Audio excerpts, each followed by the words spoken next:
Tammy with It's All About the Dogs. Noelle with Positive Directions Canine Academy. Yeah, and today we're going to talk about some fun stuff that we do with scent work. Yeah, with so nose work, just beginning nose work.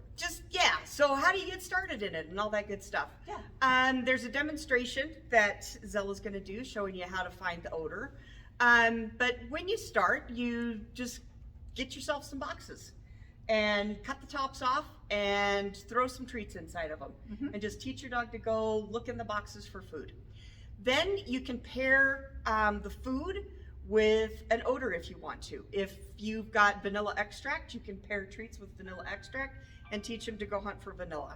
You can do that with, they've got antler extract, so those of you that are hunters or like to go out and collect sheds, now's the time that people are out there collecting. Yeah. You can put that odor in there and pair it with food and teach your dog to go out and hunt antler sheds or mushrooms or whatever you want to.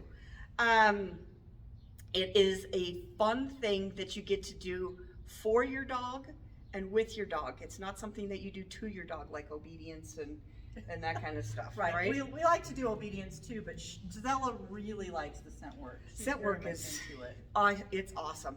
There's so many benefits from scent work. One of them is that it teaches you to work as a team because you have to learn how to read your dog. You have to be able to know when your dog's on odor or when they're not.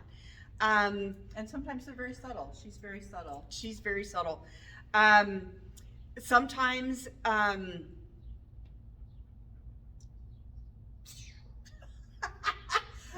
mid-thought, and it just went away. I saw a bird outside. Ooh, shiny thing. Sorry about that. Sometimes it will help with dogs that are a little bit shy. Yes. So I think that it's really important to do this with your dog once, twice, 3 times a week. Yep. Is all you really need to do. It's a great boredom buster. Things are getting a lot nicer, and it's a beautiful day outside. I'm sure that's why I'm really distracted. It is really nice outside It is today, so pretty compared to this last week. But it's a game that you can play inside on a rainy, snowy day, or it's a game that you can play outside on a beautiful day like it is today. You can teach your dog to hunt odor in your car, outside at the park.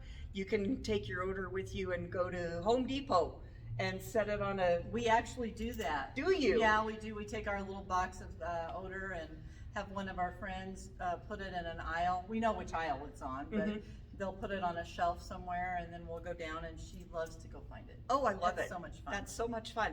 And if you've got a dog who's a little bit ADHD, hyperactive, needs a job, this is a fabulous job for your dog to do. You can make this so that when they're outside going to the bathroom in the morning, you hide their breakfast in the house and they've got to come in and find it.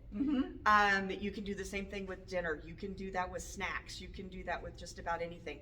I found that it's a great way. I suggested this for a client whose dog would not come in when she was outside in the backyard. She just loved staying outside. So I said, well, while she's outside, go hide stuff and then call her to come in and find it. And now she has no problem. She goes and opens the door and the dog's sitting there. Great motivation. Waiting to come inside so she can go hunt. So it's fabulous. So the way that you start, visit your local liquor store and ask them if you can steal some boxes. The reason I say liquor store is the boxes are typically not very big. They're usually around, I want to say maybe 5 by 6, not too big. You want just enough so that the dog can reach their head in comfortably, and then you're going to just set them around. So at first your dog's hunting odor in boxes. You pair the food with the scent that you want the dog to find. And so when we say pair, what we mean is you would put it like right on top of the odor or in the box with the odor so that it's together. Then you just turn your dog loose. There's no wrong answers. Let them discover for themselves. The best thing to do is to kind of try to stay behind your dog. So you want a little bit of a longer leash, and you want to stay behind the dog so that you're not getting in the way of where the odor travels. The odor actually comes up away and out like a cone. So if the box is really open, the cone's going to be big. If the box is smaller, the cone's going to have more of an up pattern to it. Yeah. And then things that'll change that would be wind, people walking by, the air conditioner. Air conditioning, yeah. Your refrigerator turns on. Anything that blows can change where the odor goes. And it makes it difficult for them to find it when it does that because it spreads it all over the place and it's harder to pinpoint. It does. But it's also good for them to get to work in that kind of an environment too. Yep, absolutely. So if you're bored and you've got nothing to do, grab some boxes, grab some treats, put your dog on their collar and their leash, and go out and play scent work with your dog. Yeah. Awesome. Yeah, great. And we're gonna have a little demonstration, so stay tuned here. Zella's gonna go find something in one of those boxes. All right, we'll be right back. Are you ready? Let's go find it. Oh my goodness. Let's go find it. Where is it? Can you find it?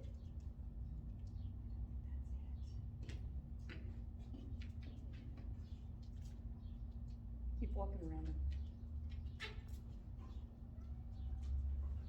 Mommy will get out of your way. Come on.